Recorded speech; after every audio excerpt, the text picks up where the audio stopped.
अमेरिकेतल्या बुधवारी रात्री ट्रम्प तात्यांनी मोठं भाषण दिलं. माझा एक चिमुकला प्रश्न आहे त्यांना, का दिलं आज हे भाषण? नवीन काहीच नाही बोलले, पण या माणसाच्या उचापत्या बघा. सगळ्या जगातल्या सगळ्या टी व्हीवर सगळी चॅनल एकच बातमी देत आहेत की या भाषणामध्ये काहीच बातमी नव्हती म्हणून. लोकांना कुतूहल काय आहे? इराणशी बोलणी चालली म्हणतात ना, कोणाशी बोलत आहेत हे? खरंच बोलत आहेत का?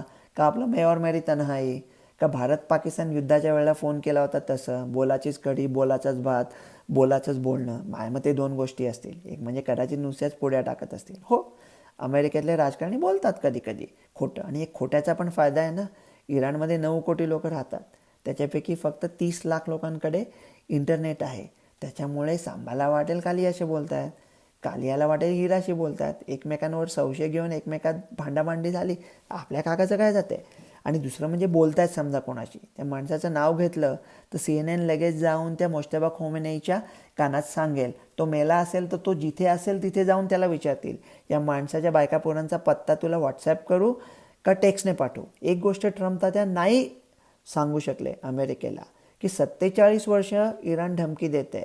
जून 2025मध्ये त्यांचं न्यूक्लिअर उद्ध्वस्त झालं होतं. मग आत्ता हल्ला का केला? करायचाच होता तर जानेवारी 8ला का नाही केला, जेव्हा सगळा इराण रस्त्यावर होता?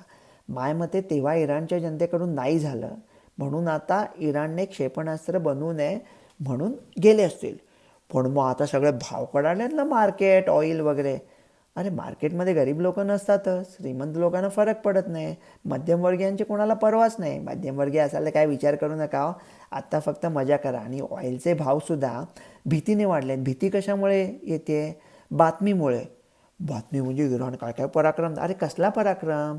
अमेरिकेने 13,500 त्यांची टार्गेट्स ठोकली गेल्या काही दिवसामध्ये. इराणने एक बिल्डिंग जाळली तर 16 चॅनल्स 18 अँगलने तेच दाखवतात. आणि त्या भीतीमुळे तेलाची किमती वाढत आहेत. आणि या तेलाच्या कंपनीने एवढा पुळका आला असेल ना, सद्गतीत झाले असतील ना, तर 4 आठवड्याकरता तुम्ही ₹2 तुमचा नफा कमी करा ना. ते गिधाडं ते नाही करणार. मग हे संपणार कधी? 2 दिवसात संपणार होतं ना. अमेरिकेने काय आता ज्यांना जे चोपायचं होतं ते चोपून झालं आहे. अमेरिका म्हणाला आम्ही आता निघतो, व्हेनेझुएलाकडून आम्हाला तेल येते, आम्ही आधीच बंदोबस्त केला. अरे काय कमाल. मग होर्मुजचं काय? होर्मुजचं काय? आता होर्मुज काय इराणच्या तीर्थरूपांचं आहे का? तिथे बाकीचे 8 देश आहेत. इराण त्यांना कशाला त्रास देते? ते देश बघतील ना. अमेरिका करेल मदत. आणि हॉर्मुज मधल्यामुळे अमेरिकेचे पण भाव कडाडू शकतील ना, मग प्रॉब्लेम येईल.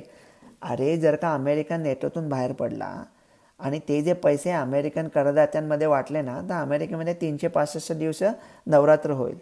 पण प्रश्न राहतोच की आज भाषण का दिलं? कोणाला माहीत नाही हो. ट्रम्प त्यांना कधी कधी स्वतःच माहीत नसतं काय केलं ते.